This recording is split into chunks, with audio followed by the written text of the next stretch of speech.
Es su tiempo.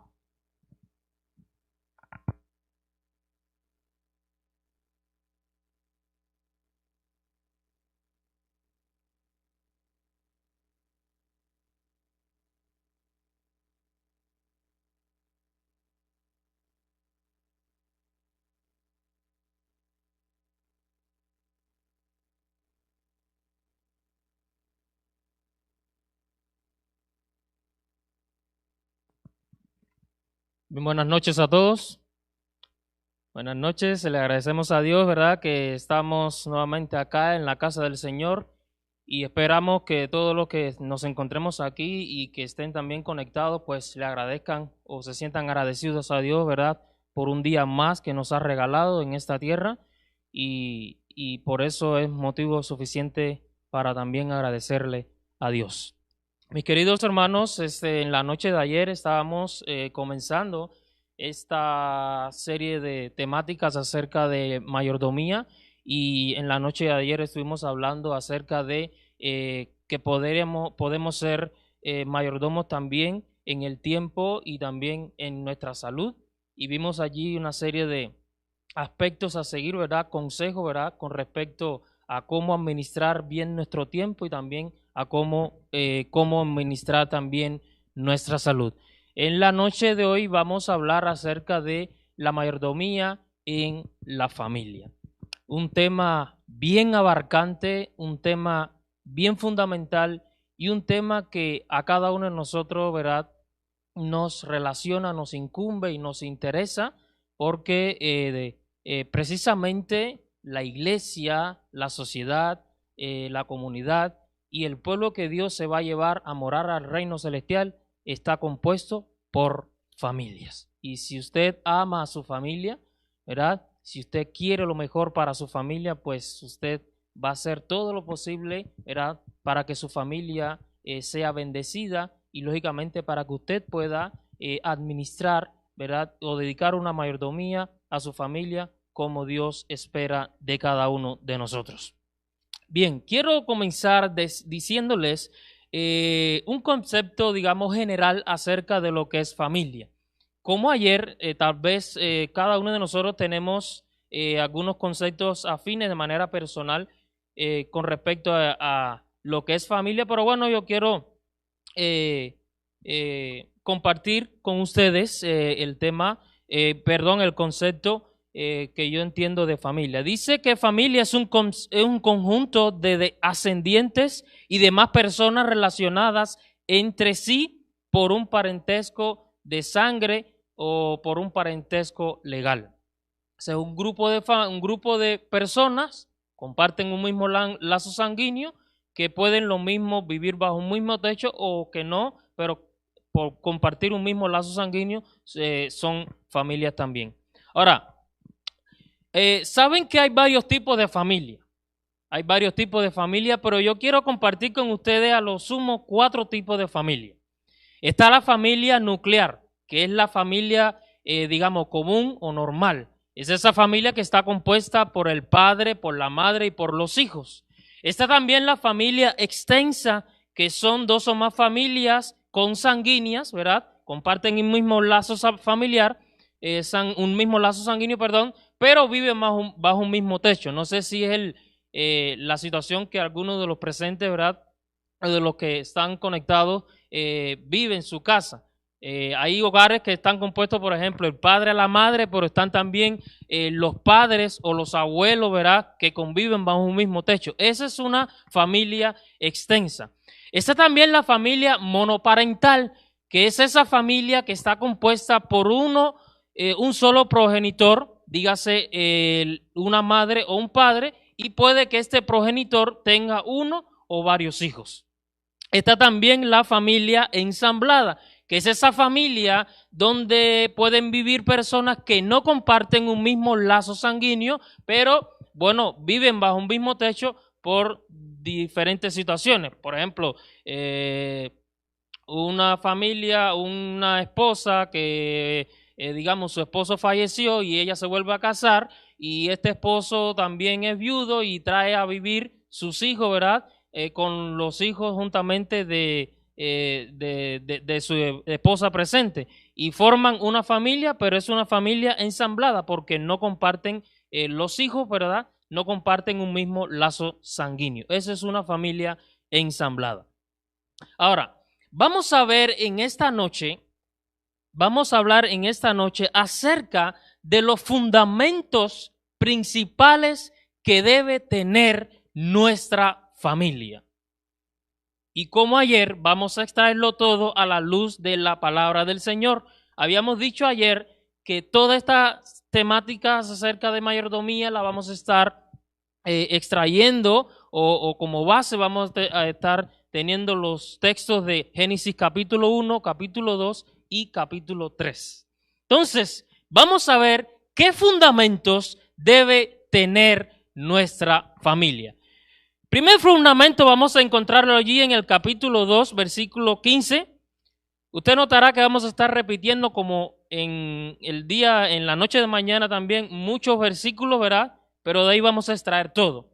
Capítulo 2, versículo 15 nos dice lo siguiente. Tomó pues Jehová Dios al hombre y lo puso en el huerto de Edén para que lo labrara y lo guardara.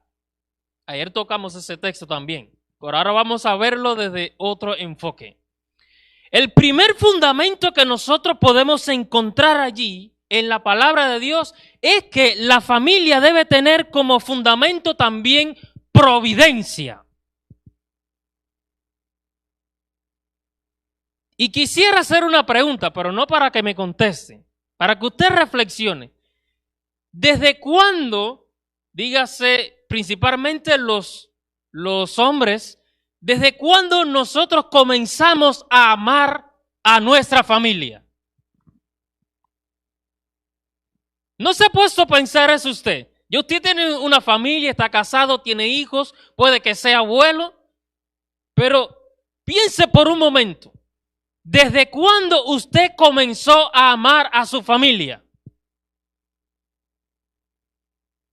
Tal vez algunos pensarán, bueno, desde el momento en que me casé, desde el momento en que tuve hijos, en el momento que comencé a tener un trabajo,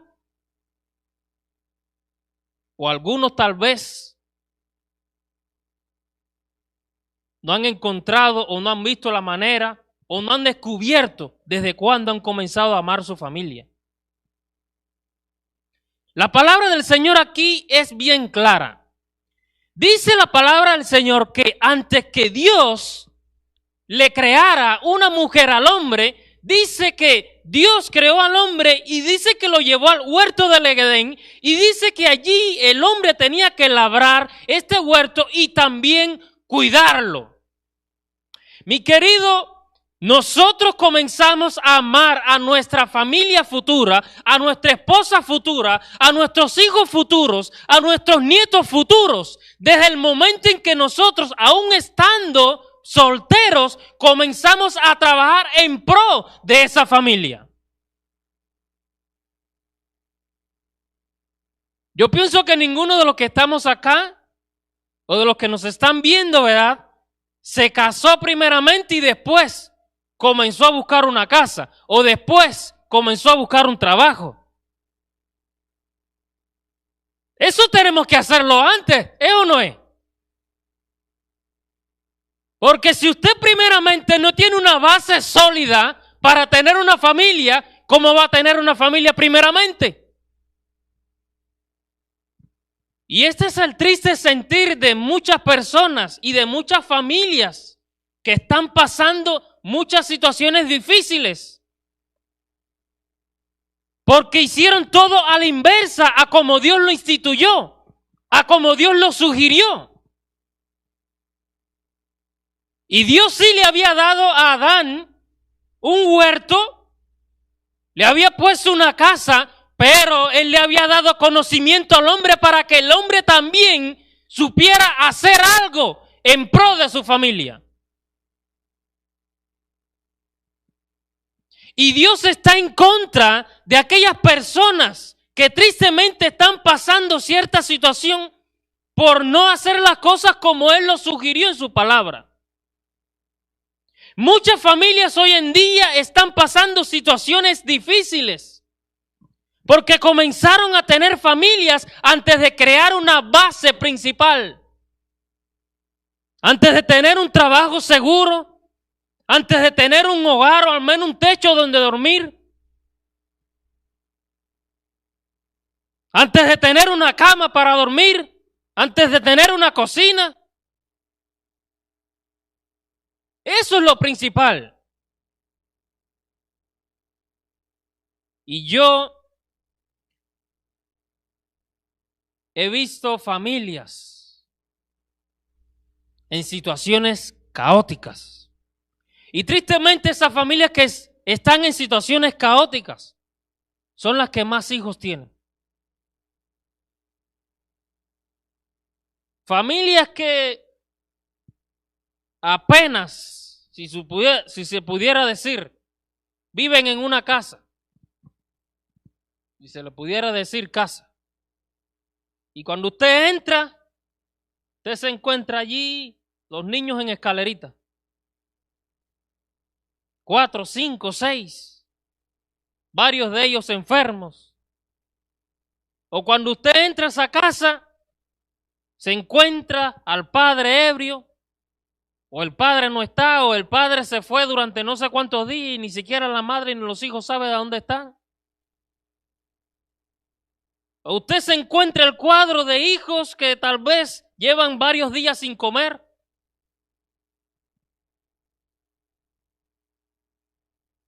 Y a veces esas familias buscan culpables.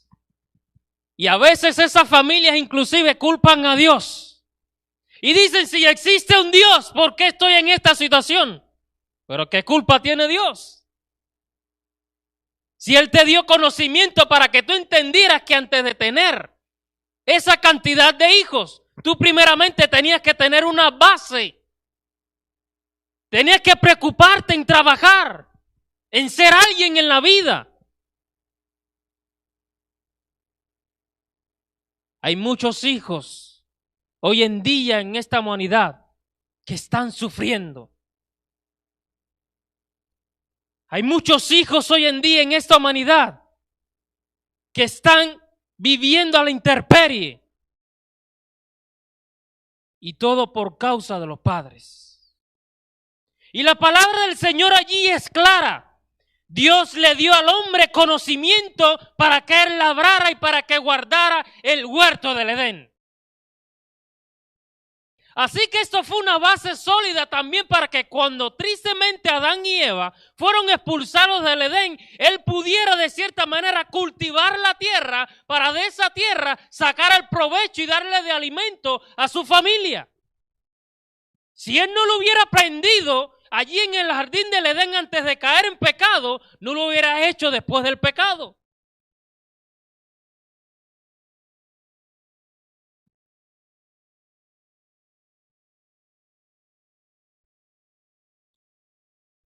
El segundo fundamento lo encontramos allí en el capítulo 2, versículos 22 y 23.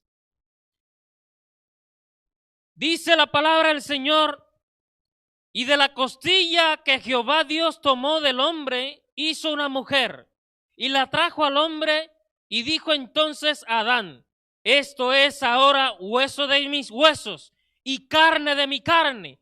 Esta será llamada varona, porque del varón fue tomada.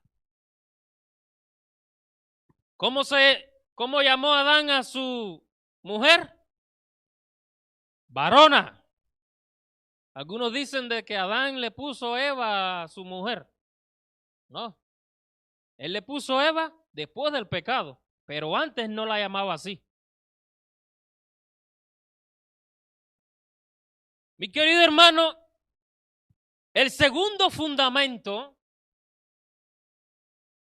que debe tener nuestra familia es cuidado y protección. Si usted nota, allí respecto a Adán y a Eva, como que no se narra mucho. Es algo sintetizado. Vemos como en esos capítulos vemos que ni siquiera hay un diálogo entre Adán y Eva. Y algunos pensarán como que ellos nunca hablaron. Pero el autor no quiso entrar en tantos detalles al respecto, sino que lo importante es que ellos fueron creados por Dios, ¿verdad? Y el origen de ellos. Pero Adán y Eva sí dialogaban. Adán y Eva sí discutían cosas. Adán y Eva sí tenían momentos, ¿verdad? En los que ellos de cierta manera se examinaban el uno al otro.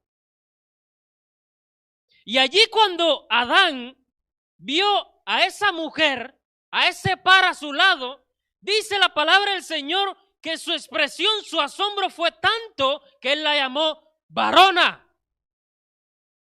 Y al llamarla varona, él implícitamente estaba queriendo decir también que él la iba a cuidar como él se cuidaba a sí mismo.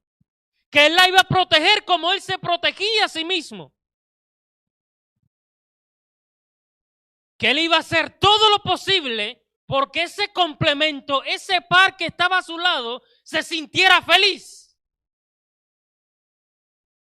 Hay familias hoy en día donde están encañonados el uno al otro, donde los padres están en contra de los hijos, donde los hijos están contra los padres, donde los suegros están contra la nuera. Hay familias hoy en día donde los hijos ni siquiera quisieran pertenecer a esa familia, donde todos están airados unos contra otros. Hay familias que son en conflicto de los siglos.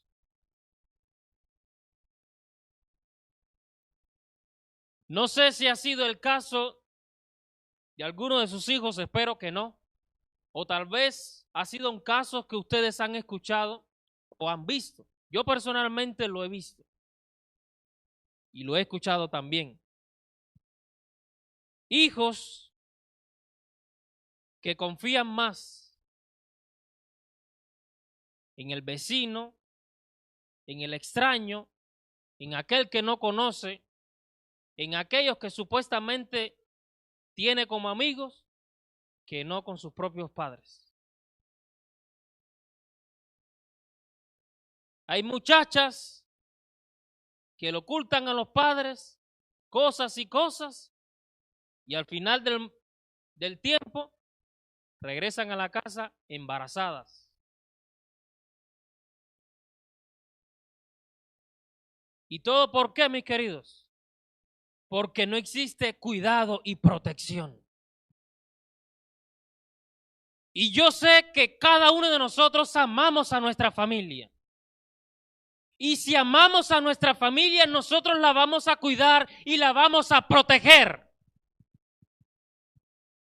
Y cuando nosotros cuidamos y protegemos a nuestra familia, mis queridos hermanos, también contribuimos para que la sociedad también se cuide y se proteja en familia. Así que tenemos también una gran responsabilidad en nuestras familias. Si tú quieres que tu comunidad, si tú quieres que tu vecino, si tú quieres que la iglesia, si tú quieres que el mundo conozca y entienda cómo es vivir en familia, que nosotros debemos darle cuidado y protección a nuestra familia, debemos hacerlo primeramente en nuestras familias. Y hay muchas maneras en las cuales nosotros podemos cuidar y proteger a nuestras familias. No es únicamente de un peligro. También cuidarlas y protegerlas de cosas que están allá afuera. De cosas que tristemente nosotros nos adjudicamos y que no sabemos que nos hacen daño con el tiempo.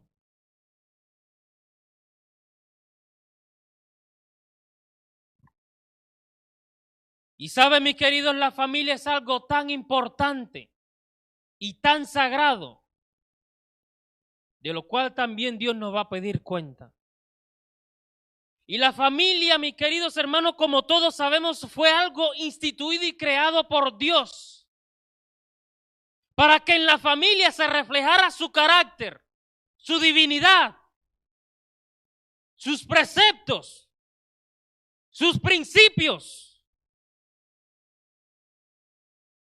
Y lo triste del caso es que, en gran sentido, hoy en día hay muchas familias cristianas que están peores que las familias que no son cristianas. Familias donde dicen ser cristianas o van a la iglesia y cuando usted puede llegar cualquier día a su casa durante la semana, ahí encuentra un caos total. O el esposo golpeando a la esposa, o la esposa faltándole respeto al esposo delante de los hijos, o los hijos ignorando a sus padres. ¿Qué está ocurriendo hoy en día en nuestras familias? ¿Cuál es el cuidado y la protección que nosotros hemos dedicado a nuestra familia o le hemos brindado a nuestra familia? ¿En qué momento nosotros hemos dejado de descuidar a nuestra familia? Por eso a veces Dios no se puede reflejar en ciertas familias, porque son familias que no están propicias para que reciban la luz de Dios.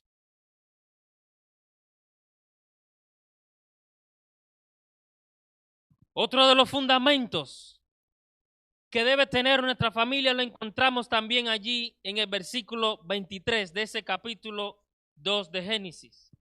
Dice la palabra del Señor que Adán le dijo Adán entonces dijo: esta hora es hueso de mis huesos y carne de mi carne, y ella va a ser llamada varona porque del varón fue tomada. El otro fundamento fundamental que debe haber en la familia es comunicación.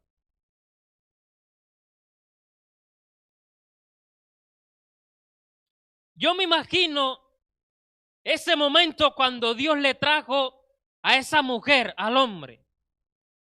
¿Cuántas cosas comenzaron a hablar ellos? Infinidades.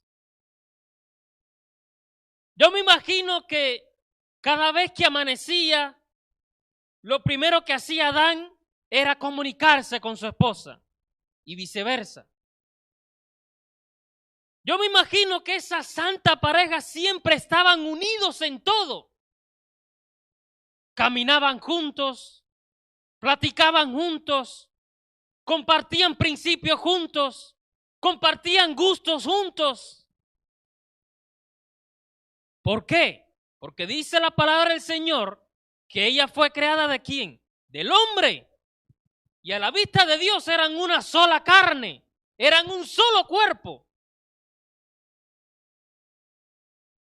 Aunque tuvieran anatomías diferentes.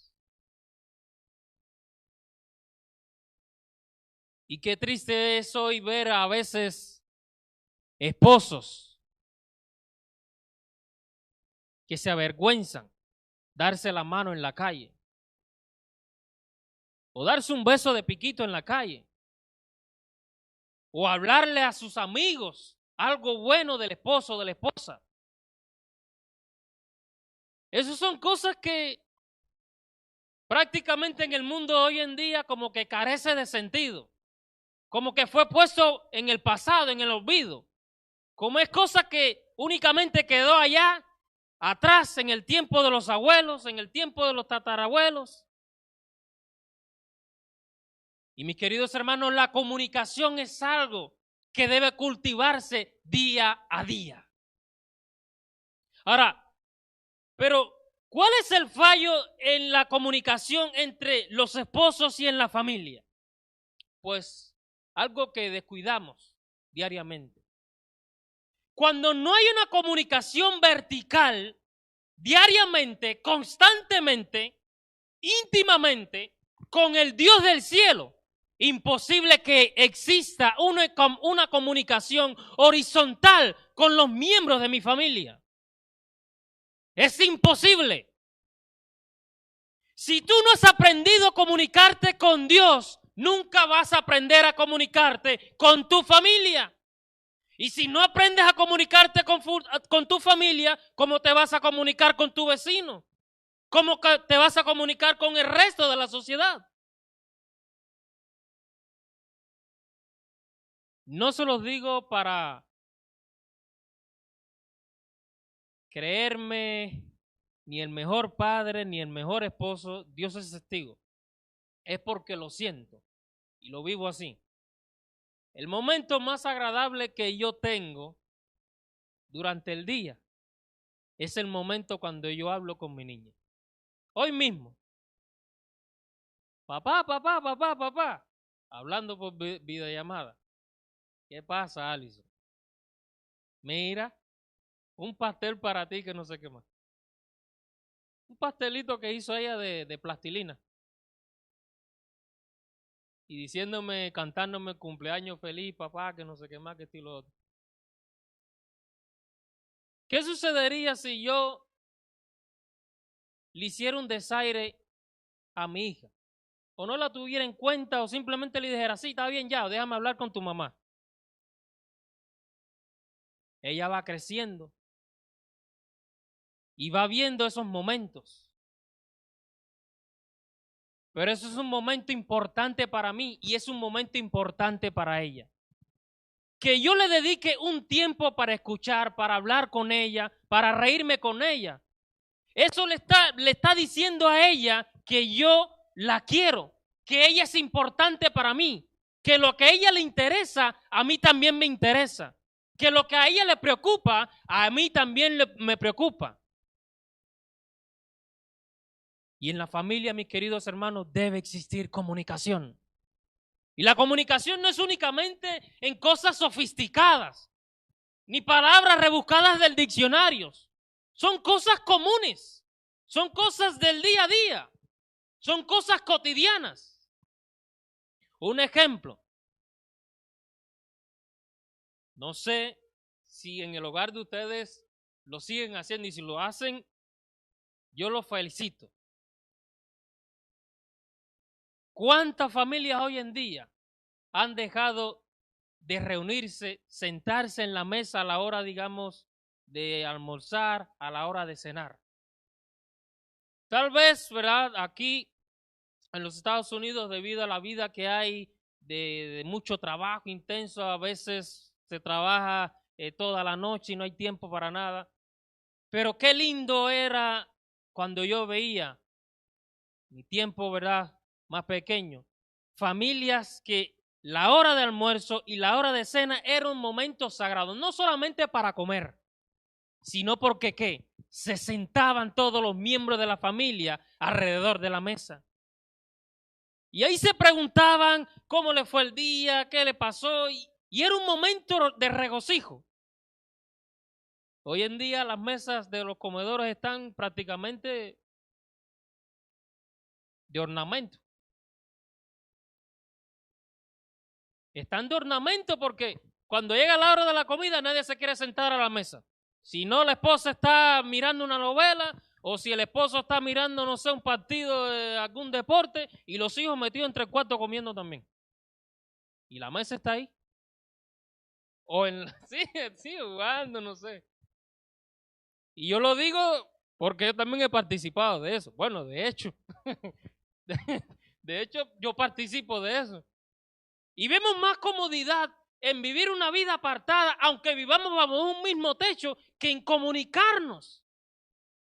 Y a veces nos comunicamos con amigos o personas que conocemos por las redes, que viven al otro lado del mundo y nos comunicamos con esa persona y esa persona nos conoce más a nosotros que nuestras propias familias que viven con nosotros ahí. La comunicación es muy importante, mis queridos. Y por falta de comunicación es que muchas familias hoy en día fracasan. El otro fundamento que debe tener la familia, y por ser el último no quiere decir de que sea el menos importante, sino el principal, es tener a nuestras familias, tener en nuestra familia a Dios como el primer lugar. Sencillo. ¿Cómo Dios va a ser el primer lugar en nuestra familia? Si cada individuo, si cada componente familiar tiene a Dios como el primer lugar en su vida, Dios va a ser el primer lugar en esa familia. Sencillo. Pero si el primer lugar de cada miembro de la familia está en otra cosa, pues lógicamente Dios no va a ser el primer lugar. Maneras en las cuales se muestra que Dios es el primer lugar en la familia, pues cuando realizamos el culto matutino, algo que se ha descuidado por completo.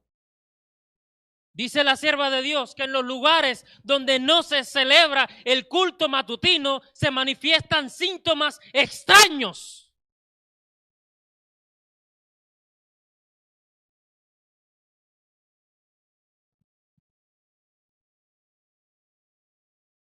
Si nosotros vemos las veces que el pueblo de Dios cayó en desgracia a través del tiempo, no fue tanto que eran menos que los demás, no fue tanto que no tenían tanto conocimiento militar, sino era porque descuidaban el culto familiar. Y en vez de dedicar ese culto al verdadero Dios, lo dedicaban a dioses ajenos. ¿Se ha puesto a preguntar usted a lo largo del tiempo que está en la iglesia, a lo largo del tiempo que tiene conocimiento de Dios, ¿realmente Dios es el centro de su familia? ¿Realmente Dios es el centro de su vida? ¿Está pasando su familia por alguna situación? Dígase de divorcio, infidelidad, preocupación, enfermedad, desgracia, deudas, etcétera. No busque culpables. No busque una manera de salir del paso. Preocúpese más bien y pregúntese, ¿Dios ha sido el primer lugar en mi familia? Y al final vas a ver la respuesta. ¿Cuántos de los presentes desean a partir de hoy hacer su compromiso con Dios? E invitar a Dios como el centro de su hogar. E invitar a Dios como el centro de cada una de sus vidas para que sus familias puedan prosperar cada día más y mejor. Que Dios te bendiga es mi deseo y oración.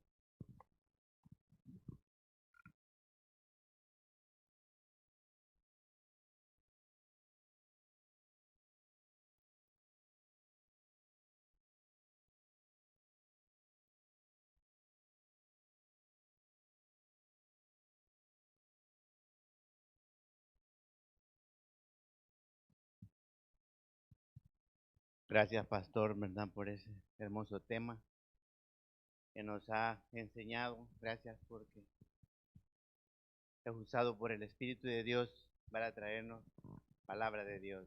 Vamos a poner de rodillas todos los que pueden para tener una oración.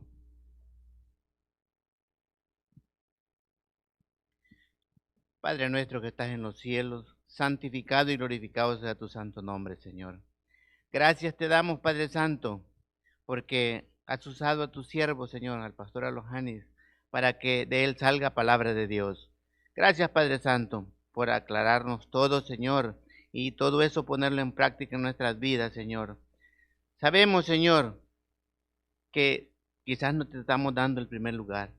Ayúdanos, Señor, a que seas tú el primero en nuestros hogares, en nuestras vidas, en todo lo que hacemos, Señor, para que así, Padre Santo, podamos estar siempre contigo.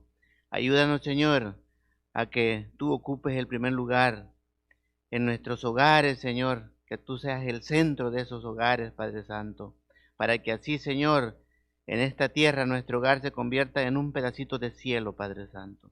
Ayúdanos, Señor, a estar siempre contigo, conectados a ti, Señor, a comer, Señor, ese pan que tanto necesitamos. Ayúdanos, Señor, a nutrirnos mejor cada día, Padre Santo.